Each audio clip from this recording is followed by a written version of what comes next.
மறைந்த பாடகி பவதாரணியின் சொத்து மதிப்பு குறித்த தகவல் வெளியாகி உள்ளது. இசையமைப்பாளர் இளையராஜாவின் மகளும் பின்னணி பாடகியுமான பவதாரணி உடல் நலக்குறைவு காரணமாக நேற்று ஜன.25 காலமானார். அவர் புற்றுநோயால் மருத்துவம் பார்த்து வந்துள்ளார். அவர் புற்றுநோய் காரணமாக சிகிச்சை எடுத்து வந்த நிலையில் ஆயுர்வேத சிகிச்சைக்காக சமீபத்தில் இலங்கை சென்று உள்ளார். ஆயுர்வேத சிகிச்சை பலனளிக்காத நிலையில் இலங்கையில் காலமானார். 5 மாதங்களாக உடல் நல பிரச்சனையில் இருந்தவர் இலங்கையில் சிகிச்சை மேற்கொண்டாள். அப்படி இருந்த நிலையில் திடீரென சிகிச்சை பலனின்றி நேற்று மாலை 5:20 மணிக்கு மரணம் அடைந்தார். இன்று மாலை அவர் உடல் சென்னை வருகிறது. பவதாரணிக்கு தற்போது 47 வயதாகிறது. சுமார் 30க்கும் மேற்பட்ட படங்களில் பல பாடல்களை பாடி பிரபலமானவர். இவரின் மரணம் ஒட்டுமொத்த திரையுலகையும் அதிர்ச்சியில் உறைய வைத்துள்ளது. சொத்து மதிப்பு. இந்நிலையில் பவதாரிணி மறைந்த நிலையில் அவரின் சொத்து மதிப்பு குறித்த தகவல் வெளியாகி உள்ளது.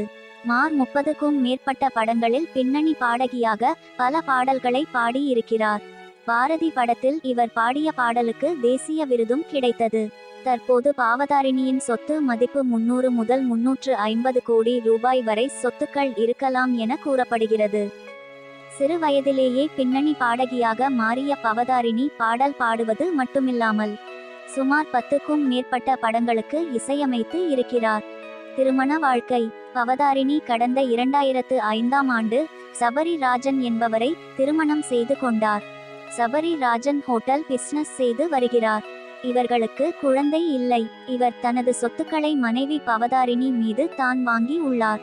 மேலும் பவதாரிணியும் பாடகராகவும் இசையமைப்பாளராகவும் சம்பாதித்து வந்து இருந்தார். பவதாரணி திரை பின்னணி பாடகி, இசையமைப்பாளர், இளையராஜாவின் மகள், கார்த்திக் ராஜா, யுவன் சங்கர் ராஜாவின் சகோதரி. இவர் அதிகளவில் தனது தந்தை மற்றும் சகோதரர்கள் இசையமைத்த படங்களில் மட்டும் பாடியுள்ளார். ஆனால் இவரது குரல் மிகவும் வித்தியாசமானதாக இருக்கும். இவர் இளையராஜா இசையில் பாரதி படத்தில் பாடிய மயில் போல பொண்ணு ஒண்ணு பாடலுக்கு இவருக்கு சிறந்த பெண் பின்னணி பாடகிக்கான தேசிய விருது கிடைத்தது. ராசையா படத்தில் இவர் பின்னணி பாடகியாக அறிமுகமானார். அந்த பாடல் பெரிய ஹிட்டானதை அடுத்து இவர் தொடர்ந்து தனது தந்தை மற்றும் சகோதரர்களின் இசையமைப்பில் பாடல்கள் பாடினார். தேவா, சிற்பி ஆகியோருக்கும் பாடியுள்ளார். அழகி படத்தில் இவர் பாடிய ஒளியிலே தெரிவது தேவதையா என்ற பாடல் படு ஹிட்டானது. மேலும் இவர் பாடிய பல பாடல்கள் ஹிட்டானது.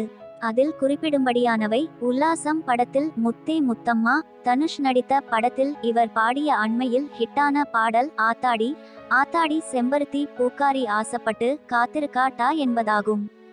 இவர் வித்தியாசமான குரல் வளம் கொண்டவர். இவரது குரலின் தனித்தன்மையே அவரது குரலை தனியாக அடையாளப்படுத்தி காட்டிவிடும். பவதாரணியை பிடித்தவர்கள் மறக்காம சப்ஸ்கிரைப் பண்ணுங்க.